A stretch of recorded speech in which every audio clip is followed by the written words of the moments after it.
If you are over 60 and finding it harder to keep up with bills, you are not alone. Many older adults feel trapped by debts they believe must be paid.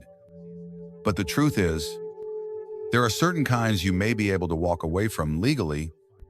These are rarely explained, yet knowing them could help protect your finances and give you peace of mind. In this video, we will go through 6 types of debt that many people in retirement still pay without realizing they might not have to.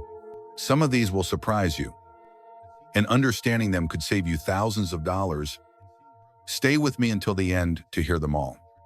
While you are here, give this video a like, subscribe for more helpful tips, and share in the comments if debt collectors have ever pressured or frightened you.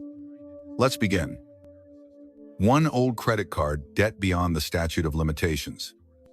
This is one of the most common and costly traps older adults fall into. So let's unpack it carefully. Imagine having a credit card you used many years ago, 10, perhaps even 15 years in the past. Life may have thrown challenges your way, serious health issues, the loss of a loved one, or simply falling behind as interest piled up faster than you could manage. Eventually, you stopped making payments and moved on with life. Then, seemingly out of nowhere, the phone rings. A debt collection agency claims you owe thousands. They use intimidating language, threats of lawsuits, hints that they could take part of your benefits, hoping to frighten you into paying. But here's a critical truth that many never hear. Every state and territory has a legal time limit on how long a creditor can sue you for an unpaid debt. This time frame is called the statute of limitations. The exact limit varies depending on where you live. In some states, it is as short as 3 years, while in others it can stretch to 6 or even longer.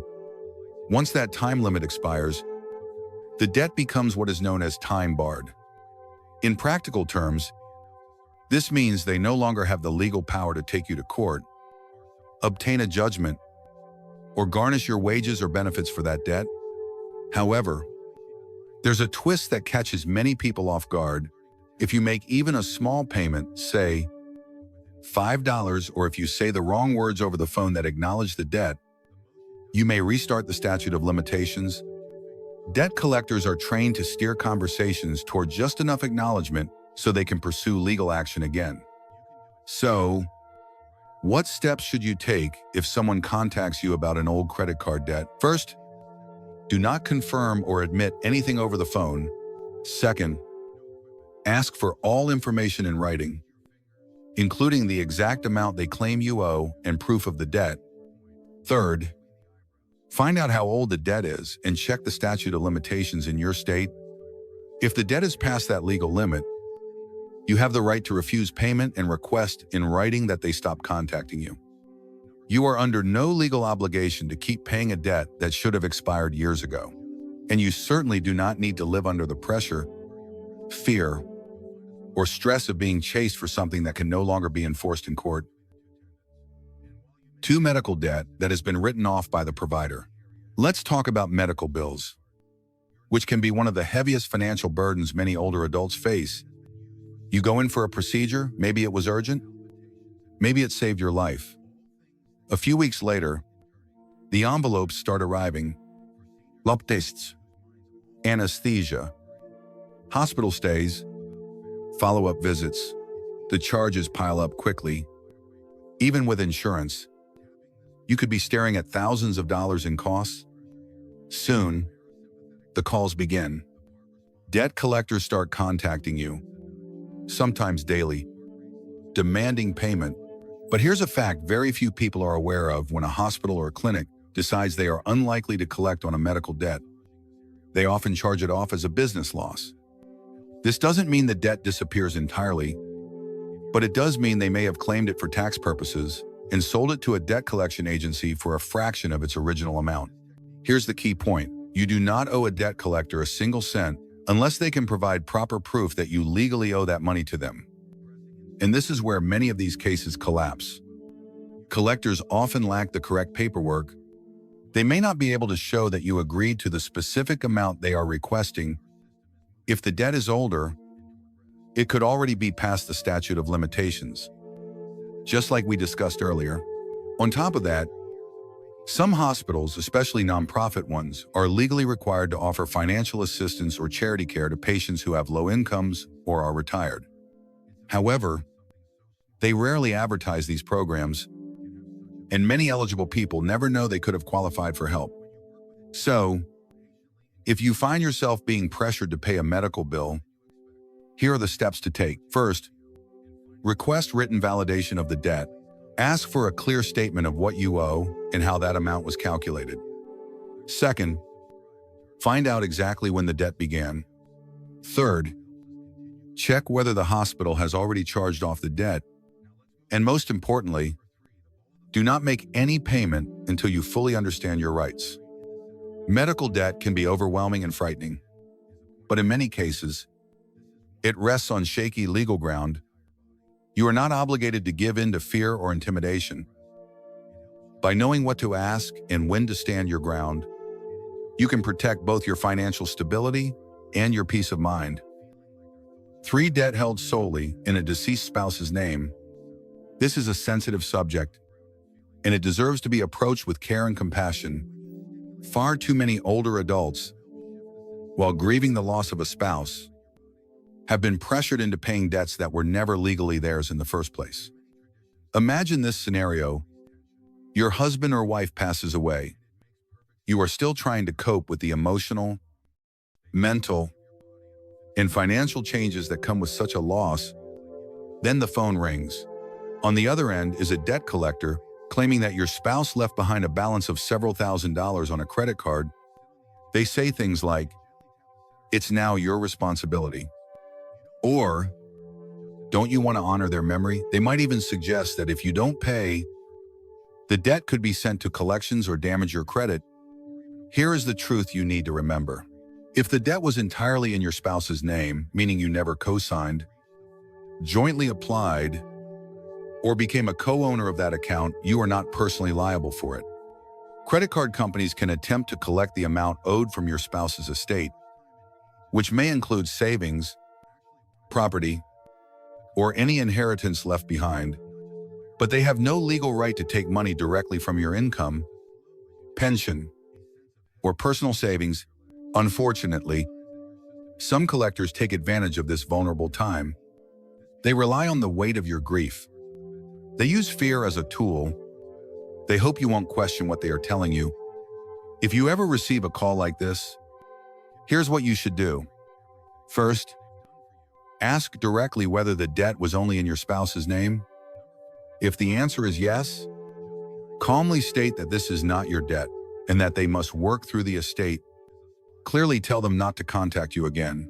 Second, keep a written record of every call or letter. Third, if they continue to harass you, report them to the Consumer Financial Protection Bureau or your local equivalent authority. You have already endured enough pain. You are not legally or morally responsible for paying a debt that does not belong to you. Stand firm in that truth, and do not let anyone convince you otherwise. 4. Federal student loans, including Parent Plus loans after disability or death. This is a type of debt many older adults never expected to carry into retirement. Federal student loans. Perhaps you took them out in your 40s or 50s to help your children attend college through a Parent Plus loan. Or maybe you decided to return to school later in life, only to be met with steep tuition costs. Now, well into your 60s or 70s, you may still find yourself making payments from a fixed income. Here is an important fact that often goes unmentioned. Federal student loans can be completely discharged if the borrower becomes totally and permanently disabled. This applies to many loan types, including direct subsidized and unsubsidized loans, Parent Plus loans, Graduate Plus loans, and federal consolidation loans. If you are the borrower and you have become disabled, you could qualify. If it is a Parent Plus loan and the student you borrowed for has passed away, that loan can also be discharged. Even more importantly, if you pass away, your family members are not responsible for repaying your federal student loans. They end with you. What makes this more challenging is that many seniors are never told about this discharge option. Some believe that proof of disability must only come through Social Security. In reality, you can also qualify through a physician's certification or through the Department of Veterans Affairs, depending on your circumstances. Unfortunately, some loan servicers make the process confusing or fail to explain your rights, leaving you in the dark about an option that could change your financial future. If you have been diagnosed with a medical condition that prevents you from working, or if you are already receiving Social Security disability benefits, you may not need to keep paying that student loan. Here's what to do. Ask your loan servicer specifically about the Total and Permanent Disability (TPD) discharge program. Gather all the necessary documentation that proves your eligibility, then submit your application. Remember, this is not an automatic process you have to apply in order to be considered. Once your application is approved, your student loan is wiped out completely. This can give you much-needed financial relief, allowing you to focus on your health, your family, and enjoying the years ahead without the weight of a loan payment hanging over you. 5. Debt that was forgiven in bankruptcy but still being collected on. Let's talk about bankruptcy, because there is a lot of misunderstanding around it, and in some cases, even outright illegal actions from debt collectors. When you file for bankruptcy, especially Chapter 7, which is common among older adults, certain unsecured debts are legally wiped out or discharged. This often includes credit card balances, personal loans, medical bills, overdue utility accounts, and even unpaid rent. Once discharged, these debts no longer exist in a legal sense. Here's the shocking part. Some collectors will still attempt to make you pay them.